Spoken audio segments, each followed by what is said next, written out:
कर्मा लौट कर आता है।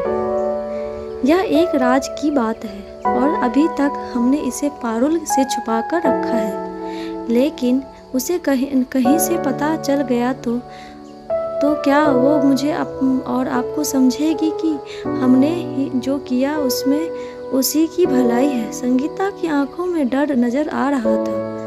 तुम हर वक्त जो यह डर अपनी आंखों में लेके घूमती हो, वो वक्त से पहले ही सब राज खोल देगा। सही समय आने दो, फिर हम खुद पारुल को उसके जीवन का सबसे बड़ा राज बता देंगे। तब तक के लिए तुम खुद को संभालो। रजनीश ने संगीता के कंधे पर हाथ रखकर उसे शांत रहने को कहा। आप समझ नहीं रहे हैं। वो दिन में 2-4 बार फोन करता है और बार बार एक ही बात करता है कि उसे पारुल से मिलना है। आज तो धमकी भी दे रहा है। अभी तो उसे पता नहीं है कि पारुल कहाँ है, लेकिन अगर उसने पता कर लिया और उसने सब बता दिया तो हमारी तपस्या बेकार हो जाएगी। संगीता की आवाज़ अभी से भी कांप रही थी। अपनी परवरिश पर भरोसा रखो, वो कल आ रही है, फिर हम उसे तब बता देंगे। रजनीश ने चश्मा ठीक किया और फिर कमरे से बाहर चला गया। संगीता बेड के साइड टेबल पर बैठी एक फोटो फ्रेम उठाती है। उसमें वो रजनीश और दोनों बच्चे, एक लड़का और एक लड़की भी गले लग कर खड़े थे। संगीता दोनों बच्चों के ऊपर हाथ फेरती है और फिर लड़की के गालों को सहलाते हुए बोलती है, मुझे नहीं पता कि तुम कैसे रिएक्ट करोगे जब तुम्हें पता चलेगा कि मैं तुम्हारी मम्मी नहीं हूँ, नहीं मामी हूँ, और यह मामा और बंटी तेरा कजिन। लेकिन मेरा भगवान जानता है कि मैं हमेशा तुम्हें अपनी बेटी ही समझा है और कभी ख्याल में भी यह नहीं याद आता है कि मैं मामी हूँ। लेकिन कुछ दिनों से वो आदमी कॉल करके मुझे यह एहसास करा रहा है कि मैं और रजनीश मामा मामी हैं और वो तुम्हारा पापा। संगीता की ननद दीपा की शादीशुदा जिंदगी में बहुत परेशानियां थी, लेकिन फिर भी दीपा सब कुछ सह रही थी। शादी के 5 साल बीत जाने के पर भी बच्चा न होने के कारण पति मनीष और उसकी सास उसे बहुत सताते थे। बात यहाँ तक हो गई कि मनीष दूसरी शादी करने के लिए भी तैयार हो गया, लेकिन किस्मत को रहम आ गया और दीपा ने एक दिन खुशखबरी सुना दी। सभी बहुत खुश थे, लेकिन यह खुशी सिर्फ 3 महीने तक ही थी। जब दीपा ने सास को मनीष से यह कहते सुना कि डॉक्टर के पास ले जाकर लिंग परीक्षण कराओ, अगर लड़की हुई तो उसे वहीं गिरवा देंगे। दीपा के लिए वो रात बहुत लंबी और डरावनी थी।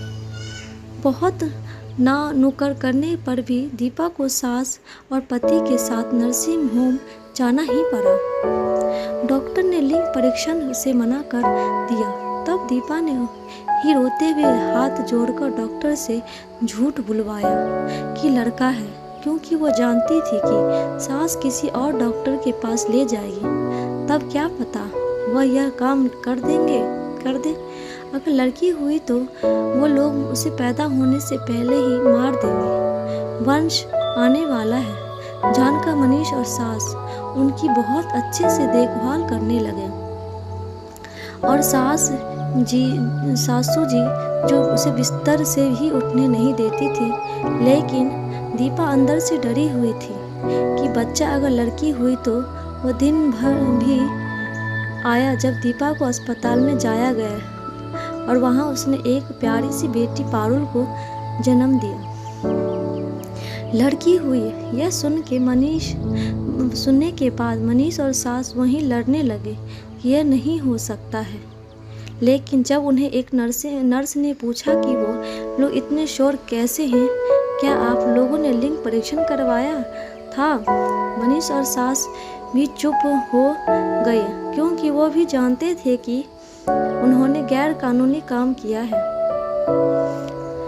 जिसकी सजा भी हो सकती है। दोनों माँ बेटा दीपा और बच्ची से मिले बिना ही अस्पताल से गायब हो गए। नर्स ने दीपा को आकर बताया कि दीपा बोली उसे अंदाज़ा था कि वो दोनों ऐसा ही कुछ करेंगे। उसने मायके फ़ोन किया। संगीता और रजनीश तुरंत दीपा के पास आ गए। राजेश ने दीपा को फ़ोन किया तो उसने कहा कि वह दीपा और बच्ची को स्वीकार नहीं करेंगे। वो दोनों उसके लिए मर चुकी है। जल्दी ही वो डिवोर्स के पेपर भिजवा देगा। एक बाप इतना क्रूर और पत्थर दिल कैसे हो सकता है। माँ ना बन पाने पर हमेशा मुझे बांझ, अभागन, बंजर और भी ना जाने क्या क्या कहा, और आज जब मैं माँ और वो पिता बन गया है तो हमें छोड़ रहा है। अपनी बेटी को अपनाने से इनकार कर रहा है, जिसकी बेटी की उसने शक्ल भी नहीं देखी। एक दिन ऐसा जरूर आएगा कि यह उसी बेटी की शक्ल देखने के लिए छटपटाएगा। दीपा ने बेटी को ललाट पर प्यार किया और कसकर गले लगा लिया। संगीता और रजनीश दीपा और पारुल को अपने साथ ले गए, लेकिन दीपा ज़्यादा दिन ना जी सकी और पारुल को संगीता की गोद में देकर दुनिया से अलविदा हो गई। तब से संगीता और रजनीश मामी और मामा मामी से पापा मम्मी हो गए, और यह बातें कभी किसी ने भूल से भी चर्चा नहीं की। पारुल अपने कजिन रुपेश के साथ बड़ी होती गई और जब बेंगलुरु में अपनी स्टार्टअप कंपनी की मालिक है। इधर पिछले कुछ दिनों में अचानक मनीष रोज संगीता को फ़ोन कर रहा था कि उसे अपनी बेटी से मिलना है। उसे मिलकर बताना चाहता है कि उसका बाप रजनीश नहीं वो है और वो जिंदा है। इसलिए संगीता डरी हुई है, लेकिन रजनीश ने उसे आश्वासन दिया कि सब ठीक होगा। पारुल के घर आने पर संगीता और रजनीश उसे सब सच बता देते हैं और उसके ऊपर यह फैसला छोड़ते हैं कि वो अपने पापा से मिलना चाहती है या नहीं।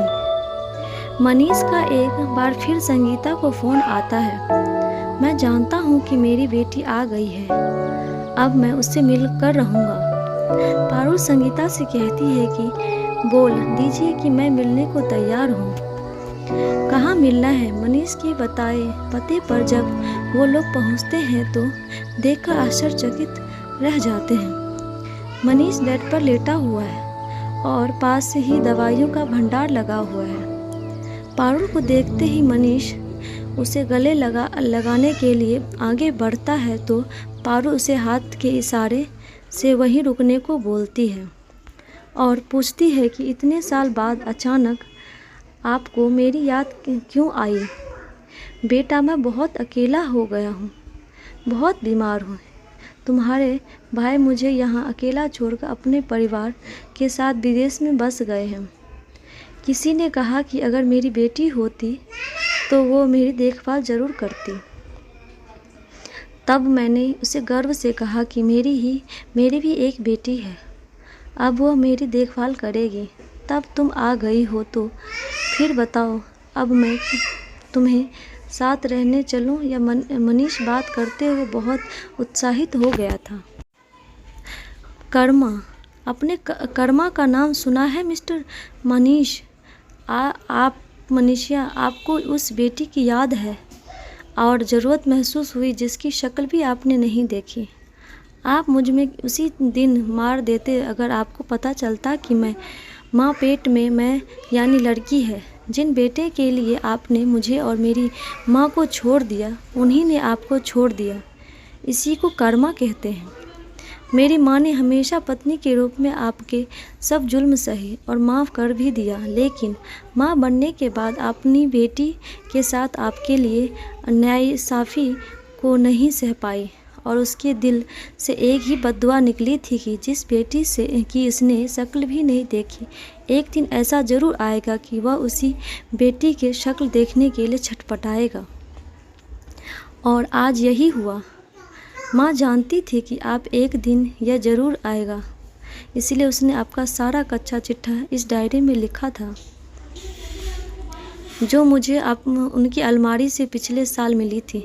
पारुल ने अपनी बैग में डायरी निकालकर संगीता को दिया। यह एक राज की बात थी कि मुझे सच पता चला था, लेकिन मैंने उनसे आपसे राज छुपा रखा क्योंकि मैंने माँ को नहीं देखा। जब से होश आया आप दोनों को ही मम्मी पापा के रूप में देखा है। कागज़ पर किसी का भी नाम हो, लेकिन मेरे लिए आप ही मेरे मम्मी पापा हो। उम्मीद है कि आपको ज़िंदगी का सबक मिल गया होगा और यह भी समझ आ गया होगा कि मैं आपको बेटी नहीं हूँ और आगे से अगर मेरे मम्मी पापा को फ़ोन करके परेशान किया तो पुलिस में कंप्लेन कर दूँगी।